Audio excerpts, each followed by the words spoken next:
Now 4 o'clock, we'll call the meeting of the Waxahachie Independent School District Board of Trustees to order. Please let the record show that all 7 trustees are in attendance, and this meeting has been duly called, and notice this meeting has been duly posted for time and manner required by law. First item on our agenda will be our workshop for the future use of the Coleman building. Mr. Calden. Thanks, sir. Good afternoon, board and Ms. McCutcheon.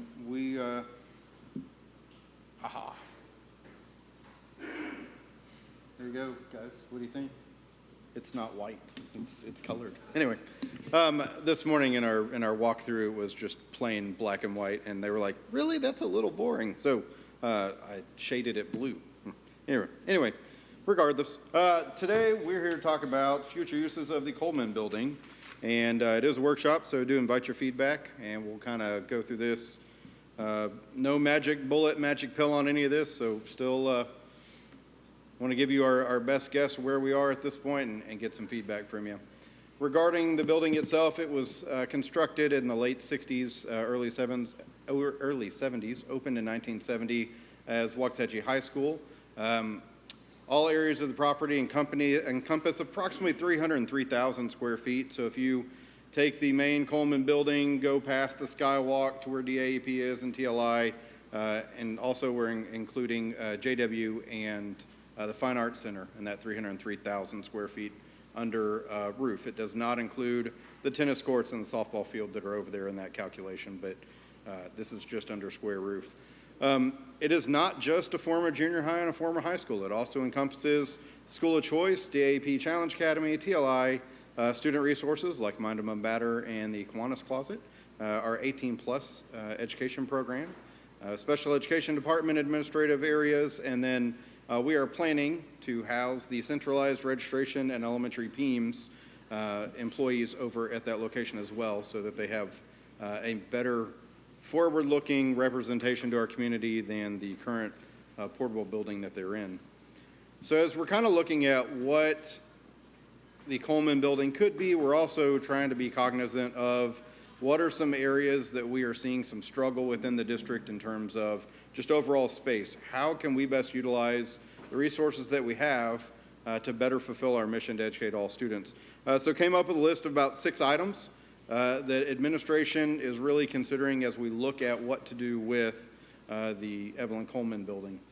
First off, and these are not in any particular order other than these are the order that I thought of them and wrote them down on slides. First off would be to consolidate several administrative functions into a singular building. We believe this would improve efficiency of operations. We really are kind of out of space at this building. You can see that with the 2 portables that we have out back. And for the most part, we're pretty packed in most any and every space within this building.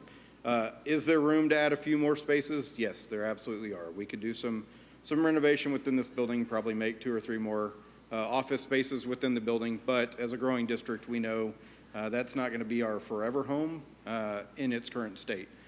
There are things that we would need to do, either build additional square footage next door to us or something else if we're going to continue with our administrative space as a growing district.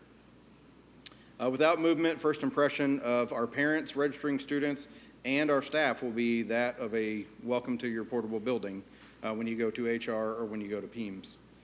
Additionally, we know that pre-kindergarten is tight. We originally had pre-K over at Turner. We now have pre-K over at Jimmy Ray, Northside, Turner, and Marvin. And as additional elementary campuses come online, you may see pre-K campuses or pre-K classrooms at those campuses as well. Right now, Jimmy Ray is the only elementary campus that has some open classrooms for pre-K. So I was confirming with Ms. Mott earlier that we have reached our capacity in terms of open classrooms at Turner. And so there might be a few spots within those classrooms to round out enrollment, but overall we don't have any additional classrooms sitting idle over at the Turner building. Additionally, yes ma'am.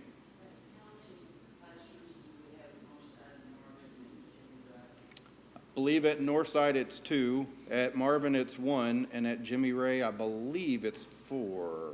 Marvin is 3, and Jimmy Ray is 4.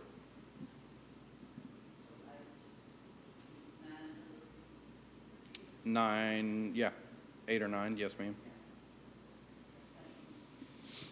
Another space where we are really up against it would be with our Little Chiefs Academy. So this is a program with dual purpose. Obviously, it is to serve our students who may have a child of their own to help them finish high school if they have a child while they're with us. But it's also mainly used as an incentive for our staff, as a child care center for our staff. Right now, I don't believe I'm speaking in hyperbole when I tell you the waiting list has more names on it than we have licensed seats to operate. I want to tell you we have license for about 85 seats, and I want to tell you the waiting list is over 100 in length. It is kind of a running joke, but it's a serious joke that about the moment a staff member finds out that they're pregnant, they get on the waiting list hoping that a spot will open up by the time their child is 2 or 3 to get into childcare with us. Every now and again, they get a little bit luckier than that, and they might find a spot as a newborn, but generally not so much. So that is one effort or one area that, as a staff incentive, we would really like to open up some space for Little Chiefs if possible. Also, our transportation department is quickly running out of spaces for their buses. You may not directly make that correlation between Coleman and its uses of Coleman, but depending on how we utilize Coleman and things that we might move over to that space, we might be able to open up some additional parking spots or additional route creativity for transportation to have a little bit more room. Our technology department is in roughly the same boat as we've gone with one-to-one student devices. There's a need for additional space, not only to receive, but to process, store, and repair those devices. And as we continue to add campuses, we will continue to add technology technicians. And so they will need a place in which they can house and work together as a team over in transportation. And then support services is also kind of running out of some space. Where it is felt most, if we're being really honest, is in the morning and afternoons, as their parking spaces generally are running out with bus drivers who report to work earlier than our support services staff. In the middle of the day, you would see some available parking over there, but when you have transportation, maintenance, custodial, and child nutrition all at the same address over on Solon Road, there are plenty of times that they're running up against each other and not having sufficient parking or spaces within those buildings. What we're talking about in terms of utilization of space. So just at this campus, we have about 16,500 square feet of office space. About 13,400 square feet in this building alone, and then 1,500 square feet in each of the 2 portals behind us. So about 16,500. Over at the TLI department, the down the skywalk in the former CTE area over at the Coleman building, right now just the heated and cooled spaces, it's a little under 14,000 square feet with our TLI department. So they do have various storage capacities that are not currently heated and cooled.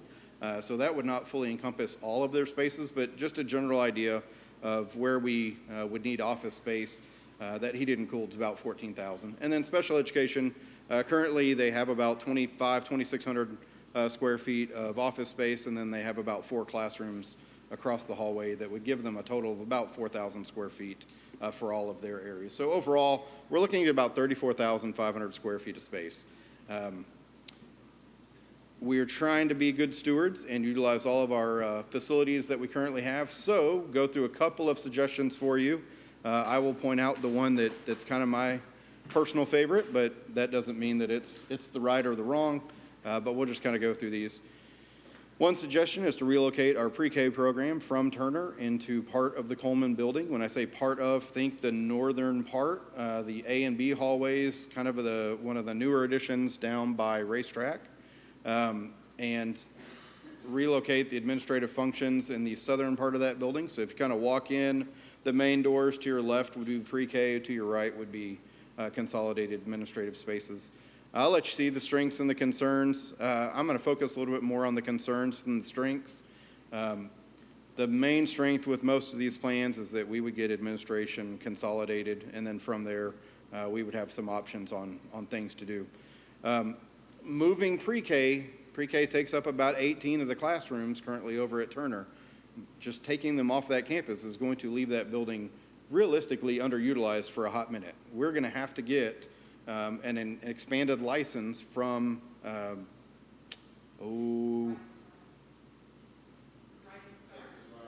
yeah, but it's the TD, Department of Licensing and Regulations, TDLR. TDLR will have to come out and certify additional classrooms to add to our license before we can expand over at the Little Chiefs. So it's not like we move pre-K and then the very next day we expand Little Chiefs. There's a process we would have to go through to expand that license. So it's not an immediate, but that would open up a good number of classrooms for Little Chiefs to expand into over at that building. My hesitation, in all honesty, with pre-K is one of the original qualifiers for pre-K was low-income students. And not to be overly disparaging, but our low-income students may or may not have the transportation because we do not offer bus services for pre-K. We don't have car seats and we don't have the seat belts and the safety apparatus that you would need for a 4-year-old on our buses. So there is a income-restricted housing development right next door to Turner that might make it a little bit harder for some of those residents to attend pre-K if it was not so conveniently located right across the street at Turner. Can't prove that, just a thought. Do you know how many students we receive from the housing? No, ma'am, I really do not at this time. It's a small number. Yeah. I would imagine it's not going to be a huge earth rocker either way. One thing that is going to create us a little bit of challenge that we don't fully understand yet is with the changes in legislation, we know that teachers now will be able to send their kids to pre-K for free. I don't really have a good way of pinpointing that number, but that may be something that we also see a little bit of movement within our pre-K programs as a result. Give you a general idea of what it could look like just in terms of space utilization. These are just conceptual at the moment, but you would see pre-K essentially taking all of the administrative offices going up through A/B Hall, and then where the old Family Consumer Science Lab and Teachers Lounge were in the Coleman building, and then you start seeing SPED. That is a pretty good outline of what they're currently utilizing, and then other spaces from Consolidated Administration as you go down.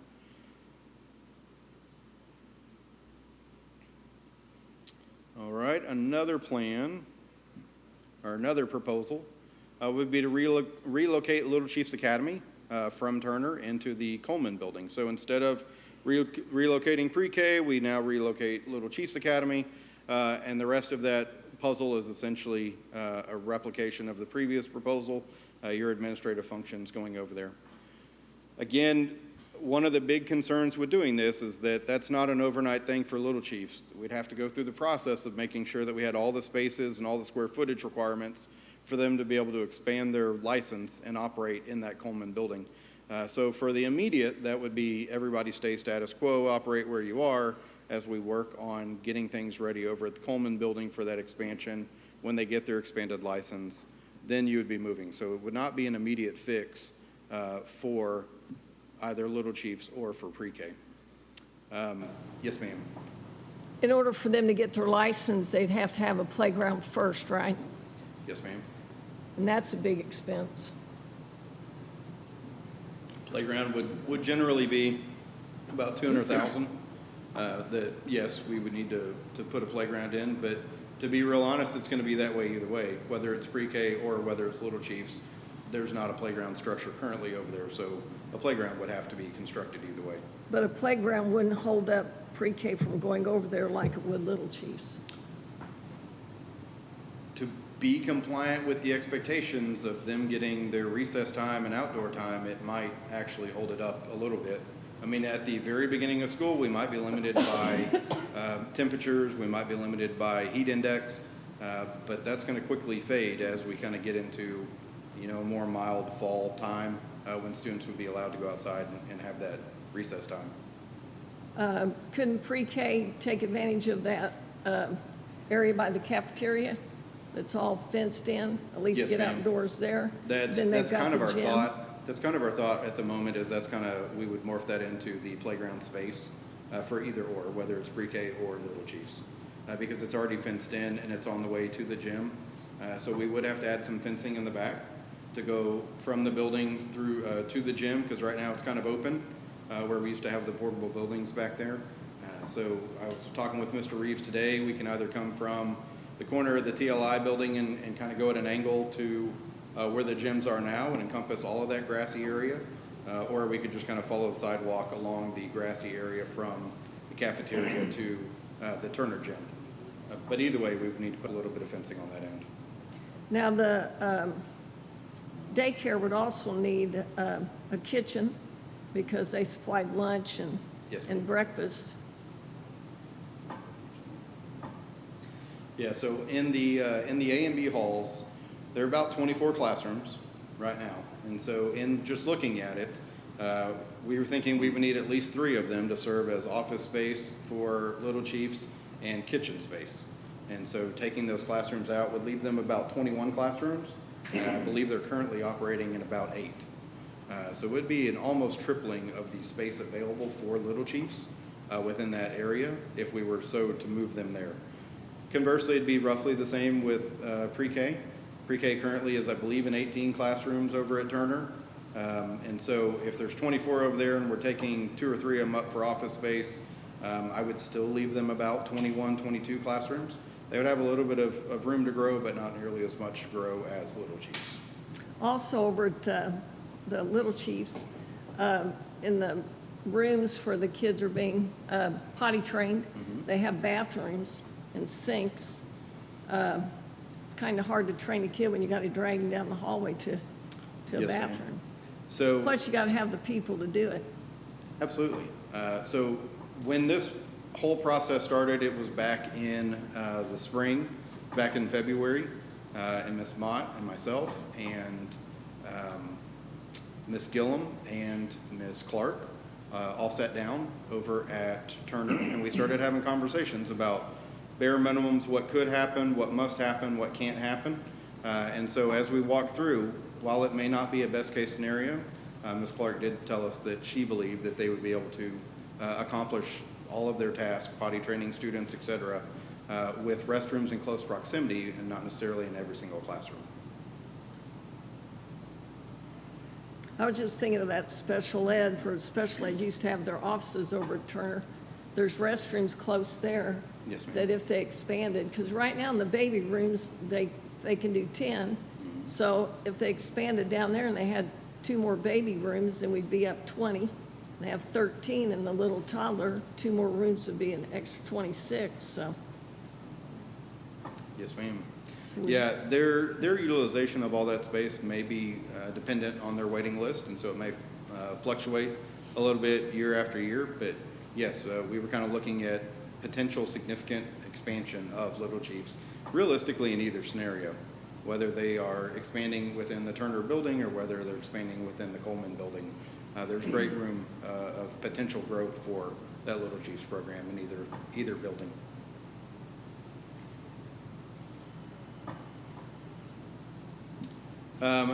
General idea of what spacing might look like.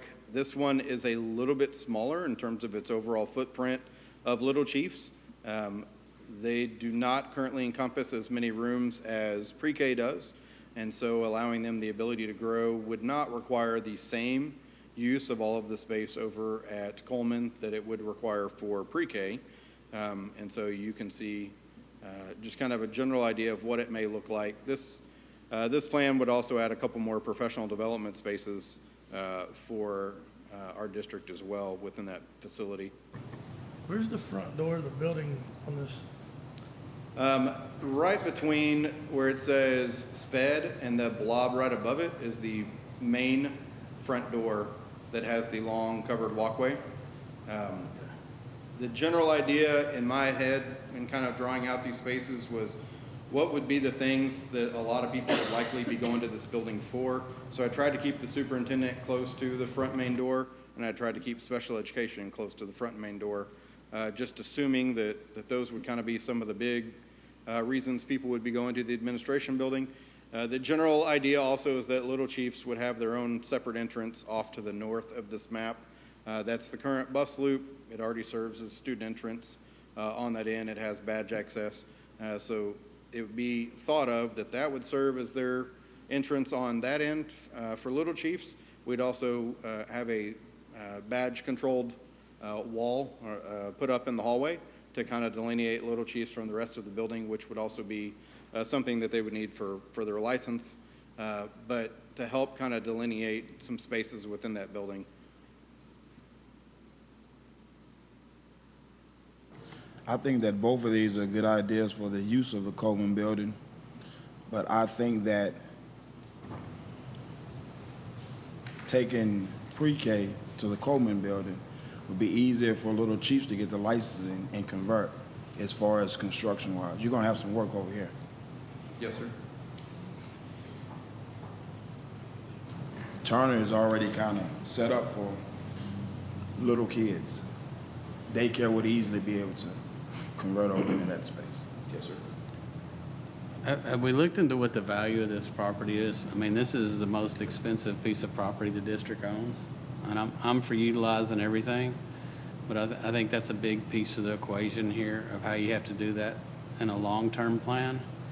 And it also, I don't know, I have that concern. I have a couple more, but I'll sit on them for a second. You are a little bit ahead of me, sir. So, another option, in all transparency, would be to sell the property for fair market value and use those proceeds to do whatever it is that the district would need to do. My proposal would be to construct additional administrative spaces or additional spaces in the district as needed, but that would be up for further discussion. So when we talk about selling the property, it's not the straightest of lines, but you know, that's me trying to draw on Google Earth. So everything outlined in yellow is what we have had conversations with the realtor about. If we were to sell this part of the property, you'll see that we tried to not include any of the parking along Indian Drive because we know that those are utilized spaces as we get to football and we get to those athletic events. We'd also would not be including the tennis courts or the old softball field back there. So those tennis courts would remain, the softball field would remain, and then as you keep going further to the east towards the stadium, the multi-purpose, et cetera, would all be there. So within all of that, that area is approximately 20 acres. And in talking with the realtor, the estimate was if we were to sell that property raw dirt, we would receive about $9.5 million. Now, to get it to raw dirt, we would need to spend upwards of $1.75 to $2 million to demolish all the structures that are on site. That number is courtesy of Pogue and a couple of panicked conversations with them to get that number in order. They will tell you that the estimate was a little bit lower, but we're always concerned about what might be on site that we're otherwise not disclosing, so I did round it up a little bit to $2 million. Cost to build new administrative spaces, approximately $475 to $500 a square foot. That is coming off of Prosper ISD just completed their administration building at $550. I do not believe that our building would be anywhere near the level of doneness that Prosper did in their building. So just a general estimate right now, $475 to $500 a square foot. If I'm needing to add 20,000 square feet, that would be roughly $10 million. So selling the property after clearing the land, I'd be upside down by about $2.5 million to build 20,000 square feet. So I would have traded a 300,000 square foot building for a 20,000 square foot addition plus $2.5 million. And that's not considering the cost of land to build the new site on. Yes, sir. So in this scenario, land would be a non-factor because we would own the land in either location. But yes, if I had to find an additional site, that 20,000 square feet would go up to at least 40,000 square feet because I'm giving myself consideration for this building that I already own and would be putting roughly a 20,000 square foot addition next door.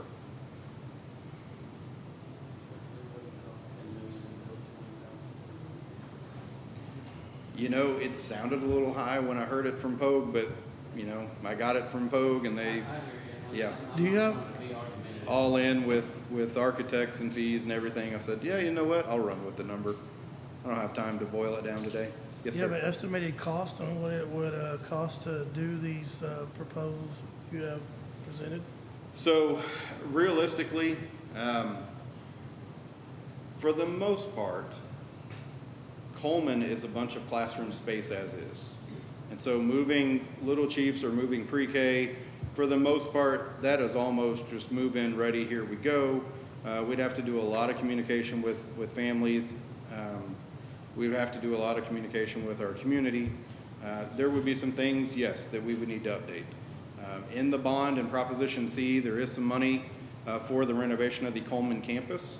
I would tell you I wouldn't feel bad about using that money for the pre-K side, and I wouldn't feel bad about using that money for the Little Chief side. I would feel that that was not what we advertised to the community, to use it for the admin side. So if we moved admin over there, I'm going to tell you right now, I think we would have to use it as is and make do for as long as we can. Yes, it would be not as efficient. I would love to go in there and start knocking down walls.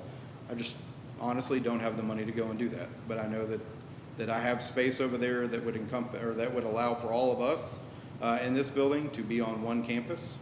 We could all be on that Coleman campus with TLI and with SPED and potentially even technology. But you don't know what that would cost. No, sir. I have not sunk a bunch of time into getting people's plans on where they want walls either removed, added, or modified in any way. Mr. Coleman, how much money do we have in the bond for improvements to Coleman, like you just mentioned? So there's about $6 million in the bond for Coleman, specifically the campus. And sir, to that point, I would tell you I'd feel okay with using that money for pre-K and Little Chiefs, but not so much for admin or any other parts of that building. Thank you.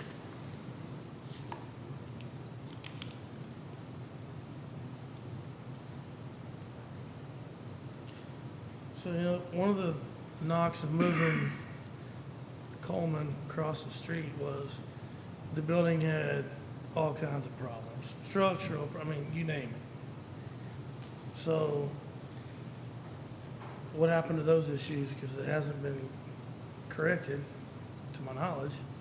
I'm not going to tell you that any of those issues have been remedied or corrected in any way, shape, or form. What I would tell you is that I do think there is a difference between having an instructional space and having an administrative space. I think some of those issues, just on their nature, are mitigated by the fact that you're not having kids and you're not instructing kids in a vast majority of that building. For the most part, our proposals at this point are leaving students on the northern end, which is one of the more recent additions in that building complex. So those classrooms generally are going to be more ready for students to be in and more set up for instruction. But to your point, it does not address any of those other concerns that caused us to leave it once as a high school and now leave it a second time as a junior high campus. I would agree with your statement about putting adults in it versus children. I just don't want to put money into a building that somebody's going to come back to somebody else, because it won't be this guy sitting here 3, 4, 5 years down the road going, we're in a building that needs X, Y, and Z, and we spent all this money. You saw where I'm going? No, I get exactly where you're going. I know that within the bond, there are some funds that are for priority items like fire alarm systems, et cetera, et cetera. I believe those items have been taken care of regardless of the use of the building.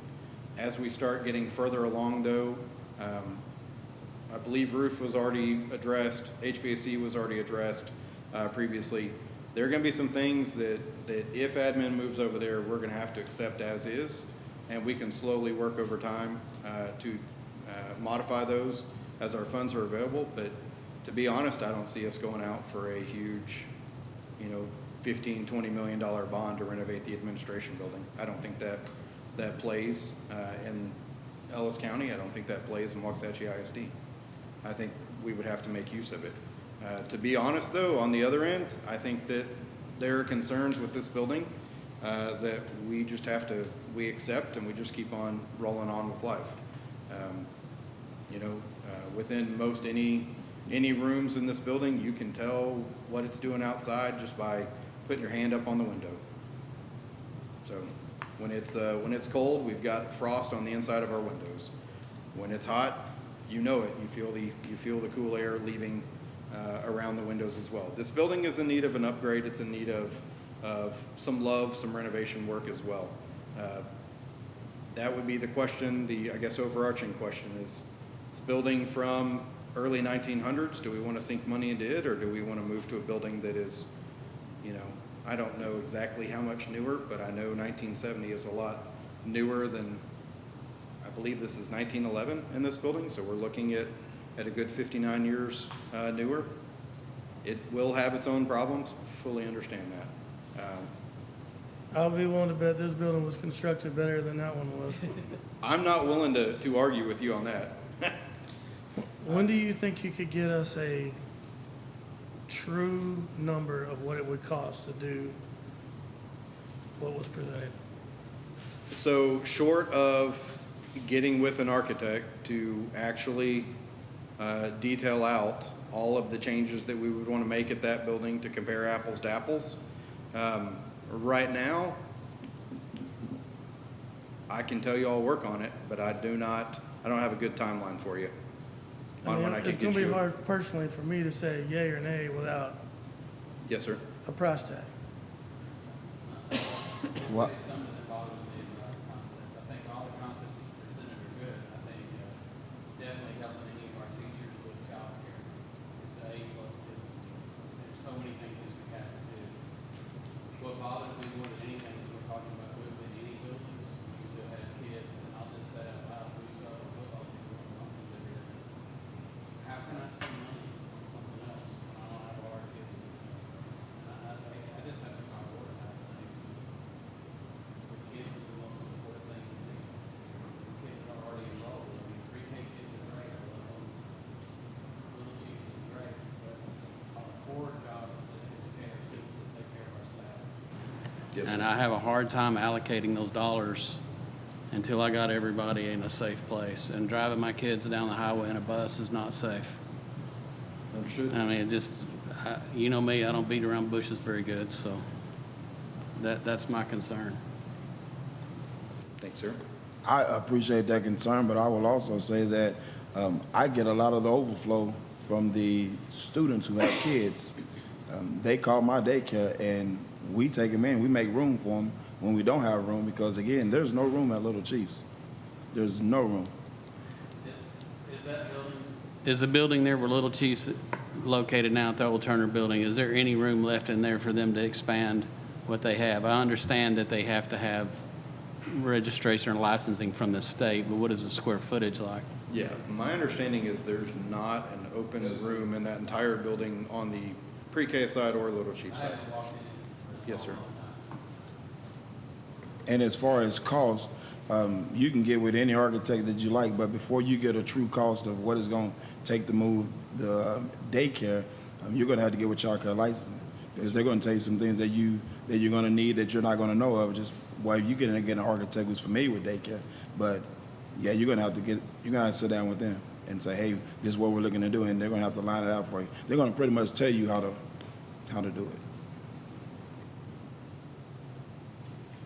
So my only two questions before the meeting was how much it would cost to demolish the building. Not saying that's what I want to do, I just was curious. And then two, what the cost would be for inside. I know we got one answer. Something else I was just going to ask, how comfortable, I know it's not comfortable to have portables, but how long would you say time frame wise y'all have here before you're out of room completely?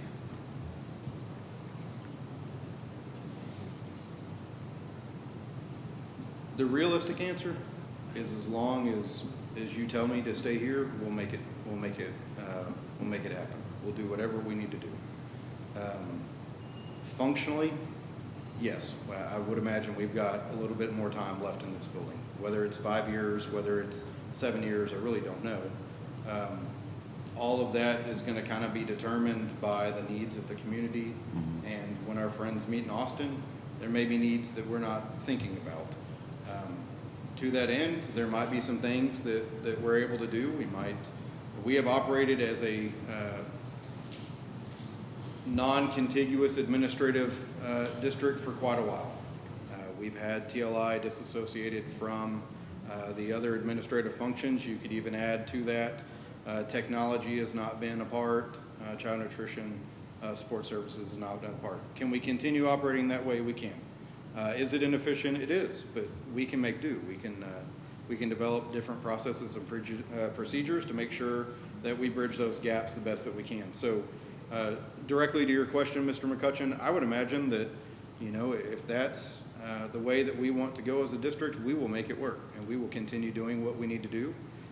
And as we have to, we will take components from here and we will find a new home for them so that they're allowed to grow, and we will modify our procedures to address that accordingly. Okay. And then timeframe wise on anything with Coleman, I mean, I know this is just an open discussion, but is there a year or anything that y'all have targeted to possibly, if we were to go that way, to move? Realistically, we're just now in the phase of starting to dream and think of what could be and where are we going. Yes, we had a plan with the 17,000 plus student plan. We knew we were going to be expanding Coleman Junior High. We knew we were going to be relocating Coleman Junior High to the building on Indian Drive, whether we want to call it the 9th grade center or Old Global, whatever we want to call that building. The Hancock building, to me, is the easiest reference. But just like everything else, as we've gone through this project, we had all these plans. We had a 9th grade center, and we got delayed by construction. We got delayed by plans. So realistically, all that to say, there hasn't been a whole lot of time putting into the what ifs until we're now at the point where we go, hey, we are 95, 98% done with our renovations to the Hancock building. Now let's start. We know that we're going to be moving Coleman Junior High out. Now let's start sinking the energy into figuring out what could Coleman be. So I really don't have a good answer for you on time frame. I would assume that this is a minimal. I didn't think there was a lot of work that was going to have to be done at the T.C. Wildman building to get it ready for Global High School moving back into it. And I've been surprised at how that's taken the better part of 6-7 months. So I would tell you, I think it's going to be every bit of an entire semester in a best case scenario, and maybe even a full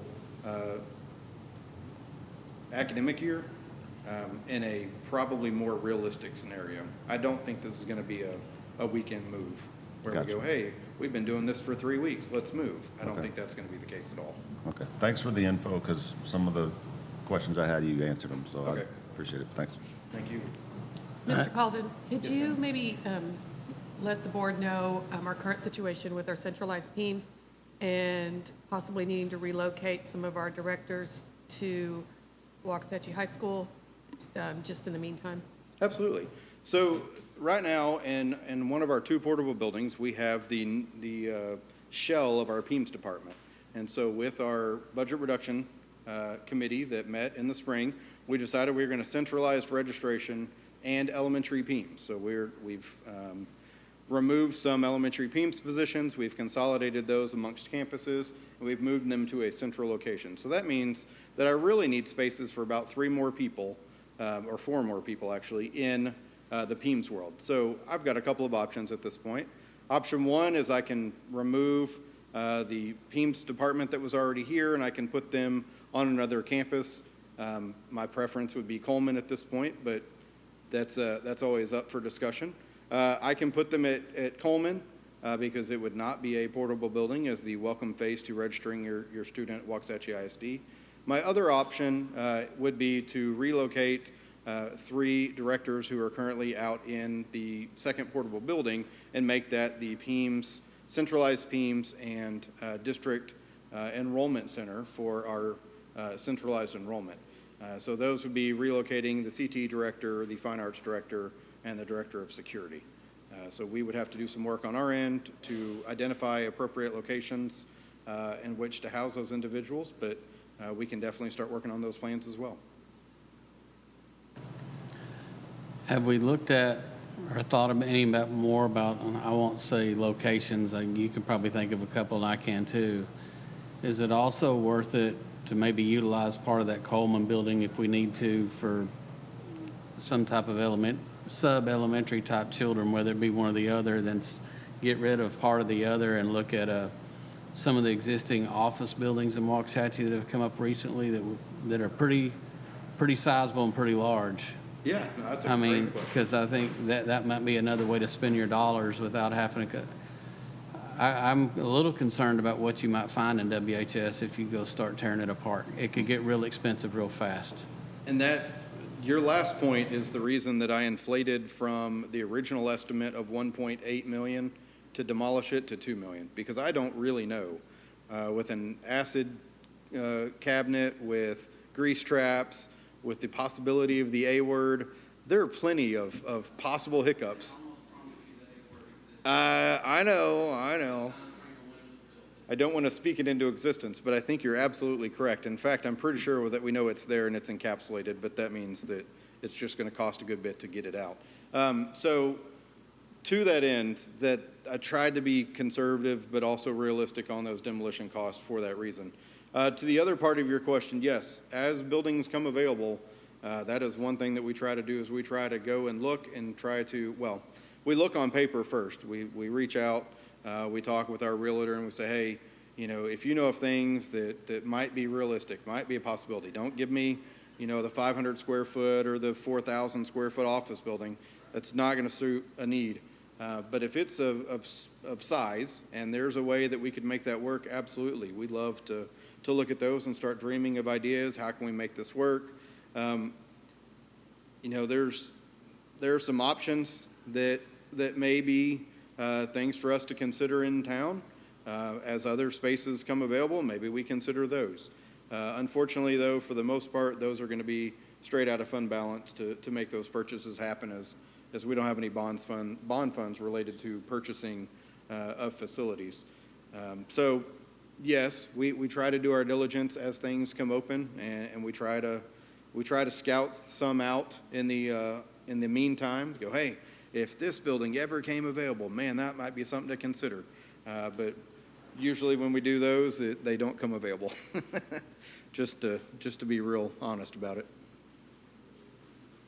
I'm gonna say that I think there's a known here, and that's that the growth is inevitable.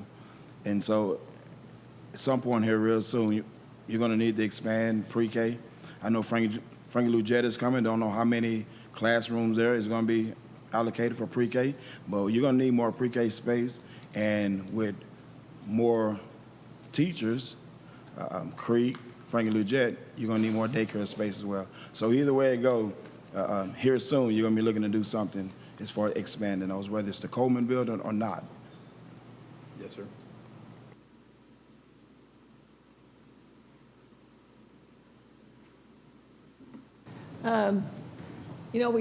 We've talked about fund balance a lot.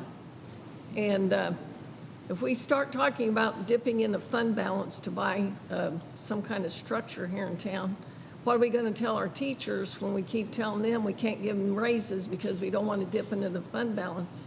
I don't think that's a good picture. Okay. My point on that, if when I said that, I don't want you to think I meant to do that. The only Yeah. way I would Oh, do I that know. is if we liquidated. Ryan's the one that said it, and I thought, As far as pre-K and Little Chiefs, if it just came down to those two, I think it's better to move pre-K and leave Little Chiefs where it's at and let them expand into that, where those special ed offices used to be, but. Okay. Anyone else? Okay, thank you very much, sir. Thank you, sir. Okay, at this time, it is 4:44. The board's going to convene into a closed session according to section 551.001 et sec. It is now 4:44.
now 5:21. The board's going to reconvene back into open session.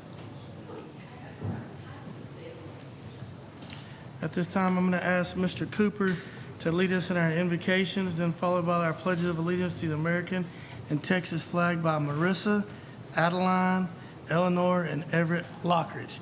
But before we do our prayer, I'm going to ask everyone if we could please have a moment of silence for our fellow Texans in the Hill Country for the devastating flood that has affected our entire state. So.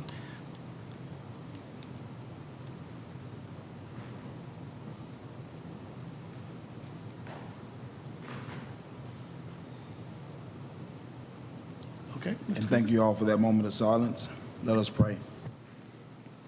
Heavenly Father, most gracious Eternal God, Father, we thank you for this opportunity to continue to serve our WISD community. And Father, we just thank you, Father, for allowing us to be a part of this day as we look back and we reflect on those who mourn the loss of their loved ones. Father, we ask that you would steer this meeting, help keep us on path, help keep the main thing, which is the future education of our children. And Father, again, in any way that we err, we ask that you correct it. And we just thank you again for the opportunity to continue to serve. In Jesus' mighty name we pray. Amen.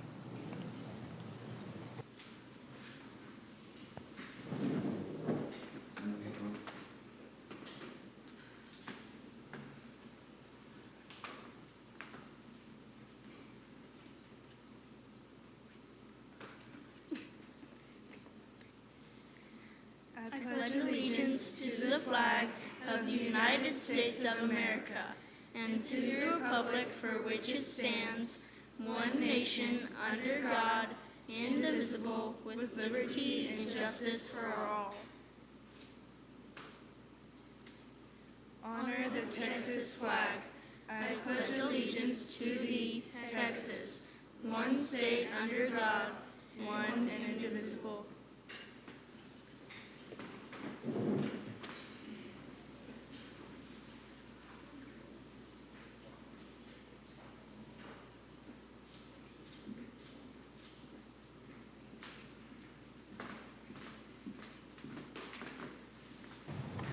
Okay, next item on our agenda is our open forum. At this time, we do not have anyone signed up to speak tonight. So we're going to go out of order. If you're following on your agenda, we're going to move to our action items, which is item 9 on our agenda.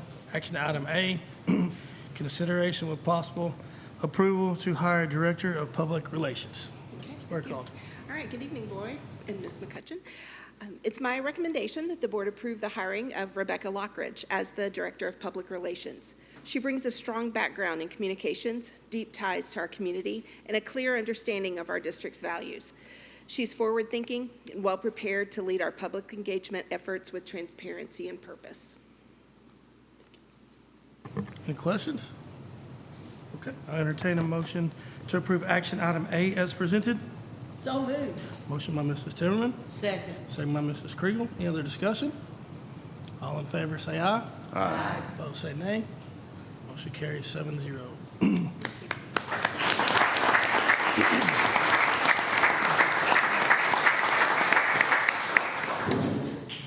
I mean, let's do them all.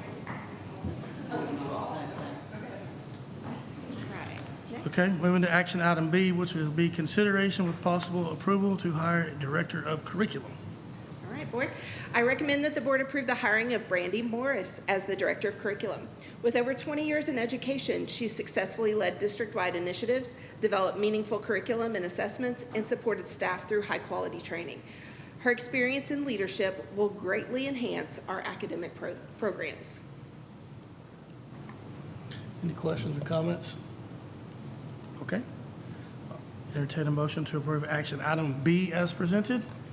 So moved.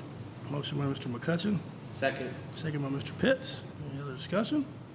All in favor, say aye. Aye. Opposed, say nay. Motion carries 7-0. Congratulations.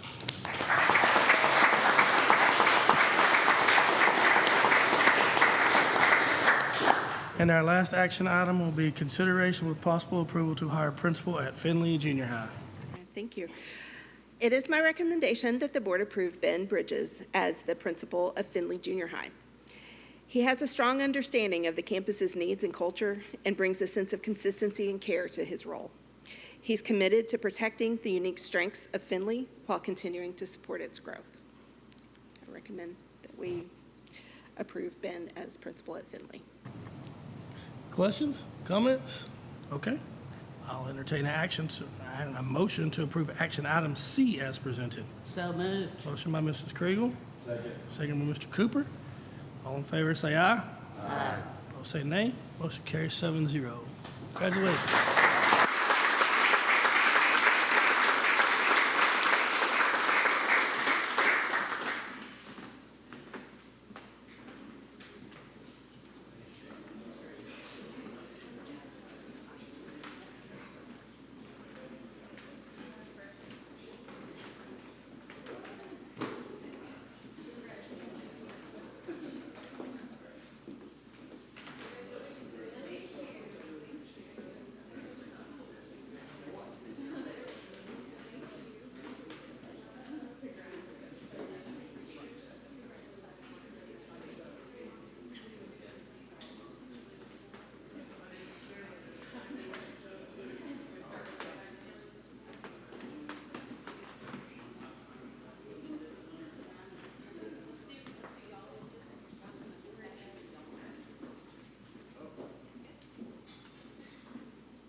Congratulations, man.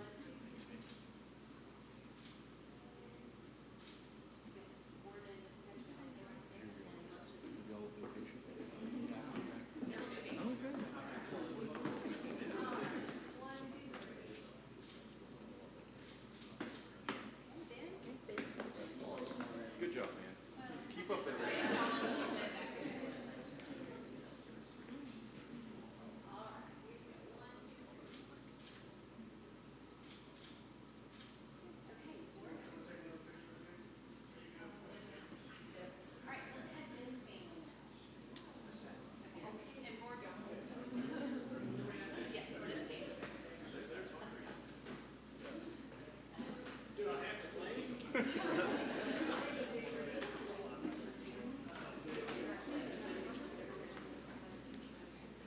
Stan, you're kind of close.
Okay, now to the report section of our agenda will be Report A, which will be our superintendent's report.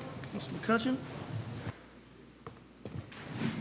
Okay, thank you. In this report, just have a few things I'd like to let everyone know about. First is our Waxahachie ISD Leadership Retreat that is planned for July 21st and 22nd. And that will include all of our district leaders, principals, assistant principals, directors, and of course the cabinet. And we are hosting this out at the Old Bison Ranch, and just want to thank them. They're providing that space at no charge. We did go out and kind of did a walkthrough of the property today, and it's going to be amazing. So we're really looking forward to that learning opportunity. Also want to talk to you a little bit about our town halls that we have had for zoning for Waxahachie Creek High School.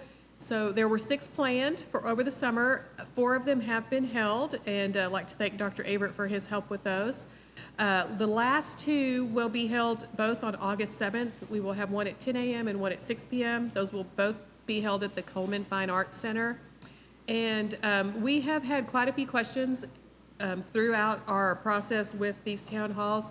And we've updated the slides a little bit. So on our website, under Explore WISD and then under rezoning, you will be able to access a frequently asked questions document. We thought that'd be the best place to put all the questions that are coming in, put those together.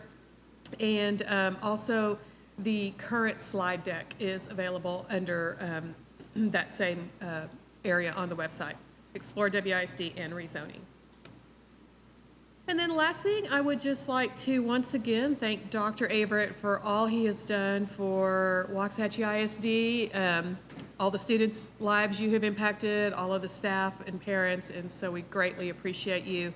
Definitely wish you the best as you move on to your new role at the City of Waxahachie, and wish you the best in all your future endeavors. And we're a little jealous of that green rocking chair there, by the way, so thank you again, Dr. Averett. And does anyone have any questions? Anything that I can answer for you? Okay, thank you. Thank you. Moving on to report B will be our informational bond 2023 construction update. Mr. Mott? Good evening, Board. Ms. McCutcheon, I'm here to give you the bond 2023 construction update. So the Hancock building, we're about 98% complete. Mainly what's left there are the punch lists. We just got VLKs done last week. Their punch was done last week and the hardware was done the week before, so they're going through and correcting those issues as we speak. The Fieldhouse locker rooms, they're going to be in about October 25th. They'll be installed in that time frame there. And the football and track will be finished about that same time in the month of October 25. So I'm going to give you a few pictures here. Here's your football field and track going in there. You can see there's a power line going right through the middle, and you can see in that bottom of that picture, you can see there's a power pole sitting right in the middle of about lane 6 of the track. So that is being moved from by Encore. We're kind of at their leisure on that, you'd say. They did have some problems getting out there early on because of storms going on through the area, people out of power and stuff like that. But since they've been on site, they've been there every day since then. As you can see there, in the top right, you can kind of see a picture, and here's another picture of they're starting to dig. So we are putting that power underground instead of putting it just above ground around it, just to help it look a little better and everything else. We're putting all that power up under the ground there. So they're going to wind it around the edge of the track, and then we have 2 retention ponds going in down that side there. They're going to move it in right in between those 2 detention ponds. So it's a little bit delayed because of those things like that. With Encore getting on there, they put us a little bit behind us. Like I said, you can see they're doing all the work they can around the areas they can until Encore's out of the way. Finley Junior High is about 75% complete. If you've been by there in the last week or so, you'll start to see the front panels are going up. The yellow area that we had up there in the front is starting to be covered up there by some, it's going to be like a dark brown, almost like a bronze color aluminum panels there. We'll be painting the areas of the building that are right next to that right now are a peachy pink. Is the easiest way for me to color that. Those will be painted about that same color. And then there's some old faded green gutters and downspouts. We'll be painting those as well to help match and clean up the front. Maintenance will do through the years. Next year or so, they'll probably do the rest of the building, doing the painting of that in the same way. We're starting the flooring in the library was actually completed this morning. We're starting tiling on all the walls, hallways, around in the cafeteria, things like that. You're going to see some of those pictures. We're doing the painting. We've just about got everything, pretty much got 1 coat of paint. The last coat of paint will be right before we move in, just so if anybody nicks walls, we have it all catch that in the last part. And the concrete flat work. They're scheduled to have started that last week, but rain has kind of halted that. We have that on both projects. We got flat work needing to be done, but we can't get into it because of the rain right now. It's kind of weird that we're talking about that in the middle of July with rain stopping us from doing anything here, but it looks like the weather's going to give us a couple of weeks that we may be able to get in there and start getting these things done. So I was telling you about that right there. You see there, that's on the front left. You can see that is the finished panel there. And on the front right, it still has some of the wrapping on it, but that there is what you're seeing there. That'll all be covered through there and all above that, there on the glass and everything. And that, you can see that color right there by the bricks where I was talking about where that stucco is. We'll be painting that. Picture in your picture there on the left, that is standing at the front of the library looking at the stage. You can see That used to be a three-tiered cafeteria with a multi-tiered ceiling. It's not anymore. When you walk into that area and look at it, it is so spacious. You'd have never guessed that we had that sitting in that building without doing anything, lifting the roof off or anything like that. You'd never guess it is that much space in there.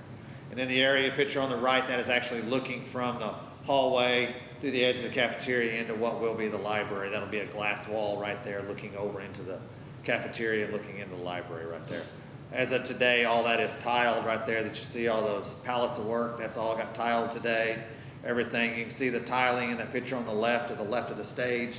That's all completed. They're just starting on the right side. So that's all tile that you see there going from the stage up. We're totally redoing the stage, sanding it down, making it all black, all new lights, curtains, all that will all be new in that stage area and everything there. Here's you a picture of actually the library floored. You can see that's looking from one of the doors looking in. You can see those windows in the back there and that. And the picture on your right is actually just looking down the admin hallway. There's one of your offices there on the left. I'm not going to tell you who it is. I don't know who's going in what offices. And if I told you today, Mr. Bridges may change who's going in that office. So I don't know that answer. I just know it's one of the small offices there in the front area. That's actually right off of reception. Howard Junior High is still running the same way, about 75% complete. Lights and ceiling grid are going in. They actually got finished this weekend in the cafeterias and the band hall. All the ceiling grid got completed. Now they're working on lights right now. Same way, painting, tiles on the walls, and the flat work and the concrete there is the same. You can see there's your picture of on the left. That's a picture of the actual cafeteria, current cafeteria that we had before. You can see the grids all in. They're starting to work on hanging the lights. Picture on the top right, that is actually your new addition to the cafeteria. And the picture on the bottom right, that is actually your band hall. You can see some of the lights that were hung there, but they have not been activated as turned on yet, but they're working on all that right now. Go to Prop C. Prop C has been a busy summer for Prop C. We're still very diligently working on a lot of campuses, doing a lot of different little things. But Cliff flooring has been completed already. Wedgeworth flooring is about 85% complete. They're actually, the only thing left there is the cafeteria and the hallways. All the classrooms have been completed there. The Marvin hallway renovations, about 80% complete. You'll see some pictures there. If you know in there, we came in and took off the bottom half that was some P-lam on there and then carpet above it. Took all of it off and now it's all sheetrock all the way down through there and textured and paint. And then the Felty geothermal is about 90% complete. We've hooked everything in. They're actually flushing the system this week. Next week, the plan is to turn it over to Texas Air. They will actually do the official startups of the chiller towers. And then by the end of the week, we should have air conditioning back in that building. So here's your picture on the left. That is actually the Marvin walls. You can see there that they've actually, that was today, they were actually going through and priming those walls because they all got brand new texture and everything. So we're priming to help seal it and not take up as much paint. They will be painted that gray color, but they went in and did the primer as a gray as well. Picture on the right, that'll give you a good explanation of what all the bathrooms in most of the elementaries are getting done. That one happens to be in Wedgeworth. So all the wet walls have that dark gray to light black tile with a gray tile everywhere else and an epoxy floor. So it's going to make it a lot easier for cleaning for the custodial staff. We won't have any grout lines on the flooring anymore that you have to worry about incidents happening and getting in that grout and not being able to clean very well and those kind of things. And the walls are going to be a lot bigger tiles, so it's a lot less grout on the walls and everything else everywhere. And it's all more colors that'll go on for a long time instead of a specialized color for when it was built. We have blues and greens and purples and those kind of things. We've kind of taken all that out, so it helps it out. The picture on your left, well, all three of these pictures, I'll tell you that. This is Clift, so that's a Clift hallways. And then the picture on the bottom right, that's the actual cafeteria. So you can say, if you've been in Clift, you can see it change that, look at that building quite a bit. And you walk in there, and if you walk on those halls, it really looks different in that building now. Really nice, really nice. Then we have the chiller towers and booster pumps and so forth there at Felty. So there will be a fence that goes around this. One is to keep them safe so nobody can get into it and also help hide it a little bit. But you can see there, I mean, there's a lot of extensive things going on that area right there. And then that room right to your left is where the risers were for this building, where all the all the pipes going up, going to the well fields and all that work. So we had to connect into that, and then we cut the well fields, so the well fields are now just vacant. Any questions? Ms. Bond, Yes, ma'am. I appreciate this report, but I'm wondering, are the campuses going to be ready to start? August 1, every campus will be ready for everyone to be there. Yes, ma'am. Some will be ready a little before that, but August 1 is the dates that I've told all my construction workers, everything, we have till August 1 to get everything done. Is it our in-house people that are doing a lot of this work? No, ma'am. Or it's, It's all outhouse. It's all outside. okay, thank you. Uh-huh. Anything else for Mr. Mott? Thank you very much, sir. Thank you. Okay. One more report C, which will be WISD Special Education Department update. Ms. Edmondson? Good evening, Board. All right, I'm going to update you on what we worked on this past year. Starting with dyslexia, we started in 2023 when House Bill 3928 was passed. We started working on evaluating all students who were under the dyslexia umbrella, looking at if they were going to finish services by 2025, and if they were not, our goal to be compliant was to do a full individual evaluation and see if they qualified for dyslexia under the special ed umbrella. In May, we were at 918 students identified with dyslexia, and now we are at just a little over 1,200, as you can see there. Of these 1,266 students, 804 have completed instruction and receive accommodations under the SPED or 504 umbrella.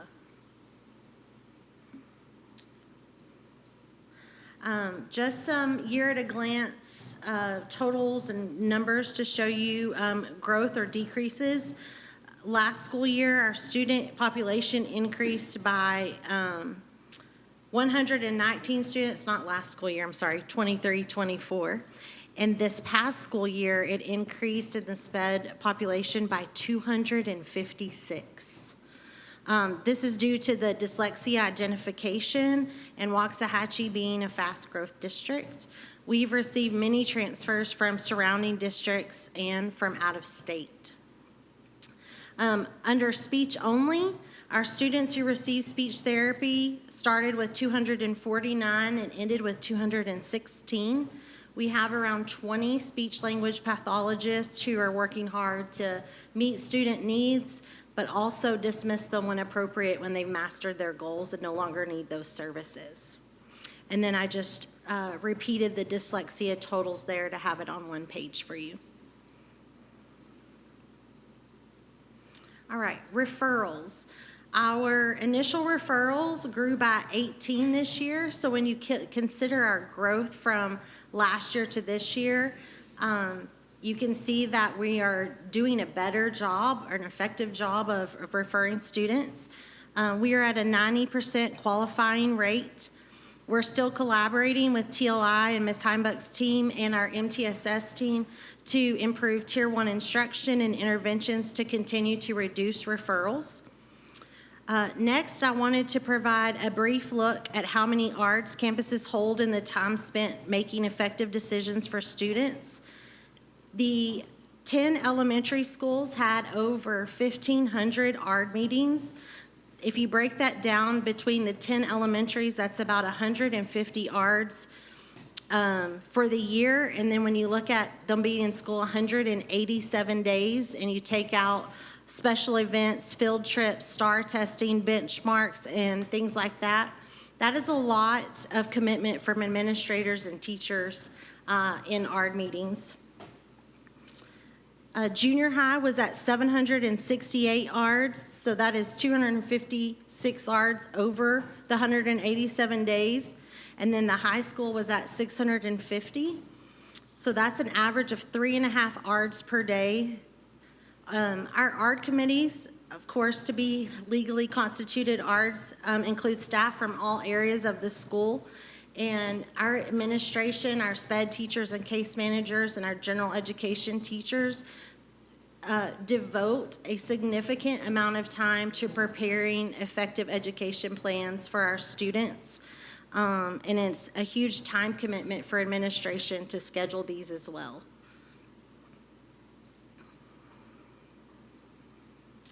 Next, I wanted to provide you guys a brief interview of our continuum of services. I'll try to keep this brief. This is my area of passion. I could talk about it all day. So students can fall into any of these categories of services or a mixture of them. In our in-class support and inclusion, the first two listed here, are SPED staff pushing into the general education classroom to assist teachers and students with differentiation, accommodations, and making progress in the general education curriculum. Students who are significantly behind in an academic area may receive resource or modified instruction, that third area. This instruction happens in their own classroom outside of the general education classroom. Then last, we have our specialized classrooms that we refer to as separate settings. These are specially designed programs that require specialized training on communication, behavior, instruction, social, emotional, and functional areas. This is where a lot of our transfer students are coming in.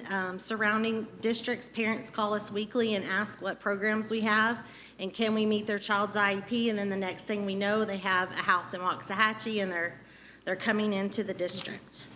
So I kind of wanted to give you an overview of what that looks like. Starting with ECSE, that's our program for our youngest students, ages 3 to 5 years old. It stands for Early Childhood Special Education. It was formerly known as PPCD, for those of you who were former educators or maybe parents who had kids in those programs.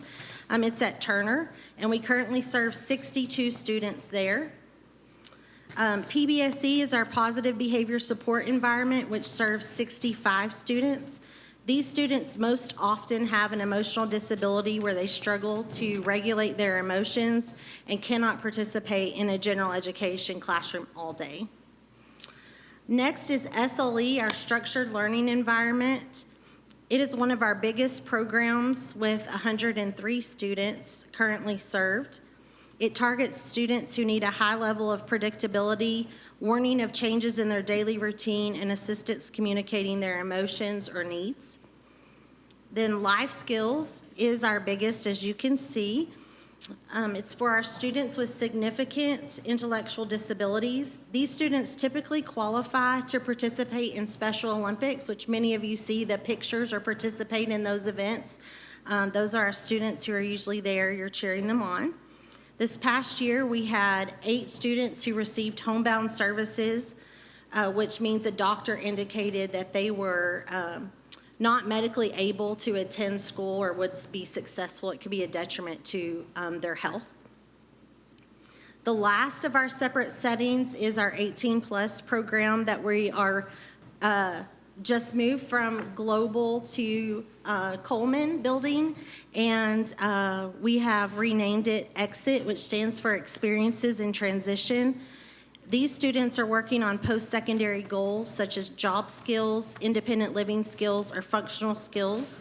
You may see them in the community with a job coach learning how to cross the street, fold pizza boxes at CC's, or working in Taco Casa's kitchen. These programs together serve over 400 students out of our 2,000 student population in the special education department. Last, our goals for this year are to continue to refine our referral process, honor teachers' time by subscribing to Goalbook, a program that aligns the IEP writing process in order to honor teachers' time and decrease the ARD prep burden. 40 teachers piloted the program from January to May, and in those 5 months, they accessed and used it over 5,000 times. And then last, our goal is to continue to support and retain special education staff. Do y'all have any questions? Anything for Ms. Edmondson? Okay, thank you.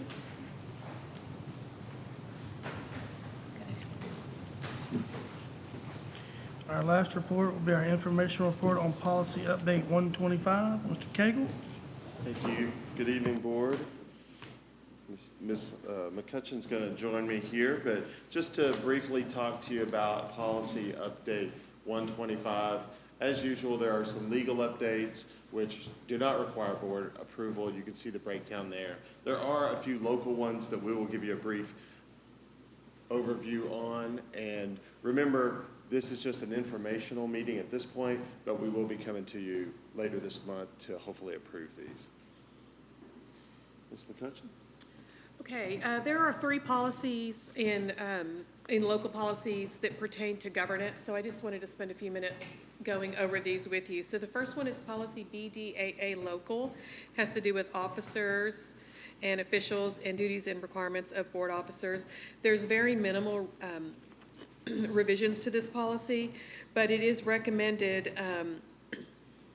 based on a change. So under the board officers title, the sentence indicating that the board may assign a district employee to provide clerical assistance is recommended for deletion, mainly because myself, the superintendent, rather than you, the board, manage staff assignments.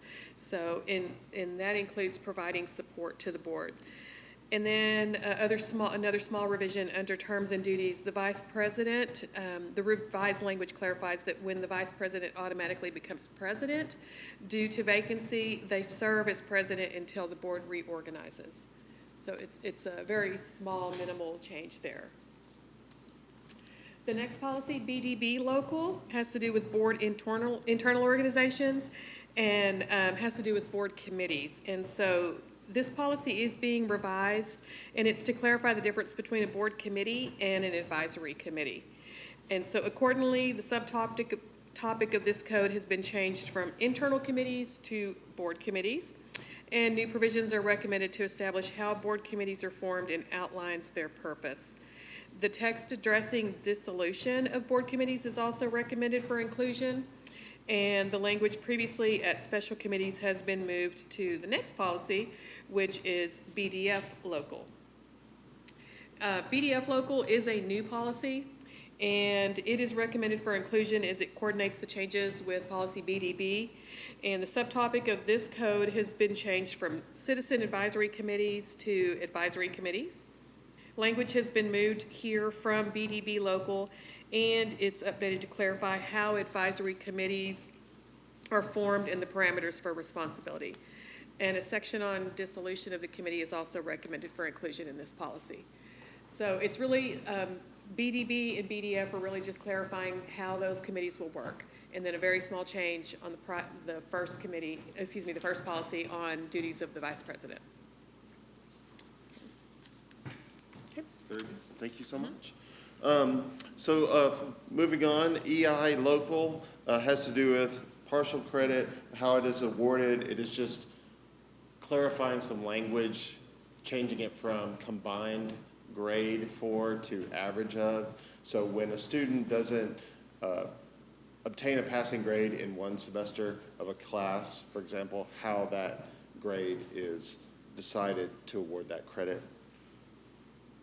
And then FDE local just adds bullying to a list of offenses that we are required to keep track of and keep data on for reporting, which is not really a big change for us here in WISD as we track that already.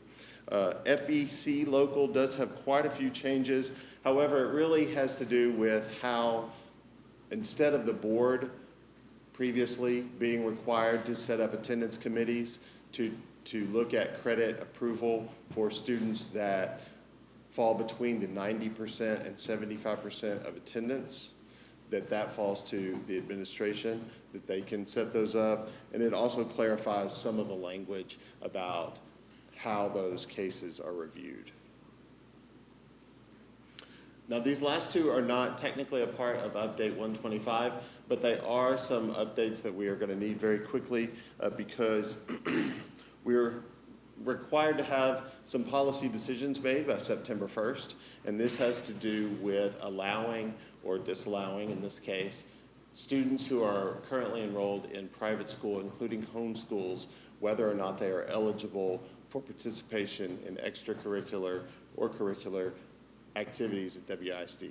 So by approving these two policies, it would make those students ineligible. So homeschool, private school students would not be able to participate in curricular or extracurricular activities for WISD.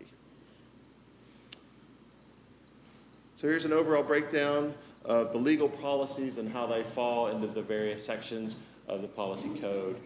And I highly recommend the board. All of this information is in your packet, so feel free to look at that. And certainly if you have any questions over any of these, please let us know. We will be looking for approval of these at our next board meeting, which, if I'm not mistaken, is going to be the end of this month. Any questions? Anything for Mr. Cagle? I've got one. Yes, sir. On the board officers, like if Dusty's gone and Debbie runs a meeting, she's the president until we reorganize? Did I not understand that right? No. It's just if there's a vacancy. For instance, if board president decides to step away, vice president steps into the president role. And what that's saying is she would, currently, Ms. Temmerman would remain in that president role until the board reorganizes. And we reorganize in June following the May election, so whenever that is. But if it's just a temporary, you're just not here one day, I apologize if that wasn't clear. Anyone else? Okay, thank both of you. Thank y'all very much. I will be coming. We are expecting update 126 mid-October, and due to our legislative session and the many changes in that, there will be quite a few changes to discuss. Thank you, board.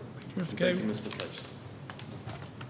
All right, next item, item 7, which are just informational items, A, B, C. I know it's a little different format than you used to seeing on your agenda. All of the information has been provided for those informational items. So if there's no questions on those, we'll move to consent agenda, which is rather lengthy. We have items A through BB to consider. I'm going to ask that we remove item M to be considered on its own separate motion and discussion. So at this time, I would ask you guys to consider consent agenda items A through L and N through BB.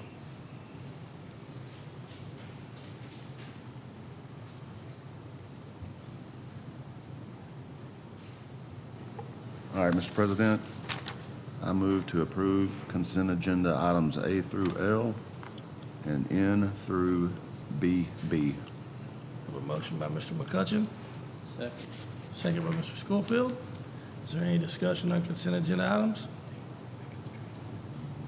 All in favor, say aye. Aye. Both say nay. Motion carries 7-0.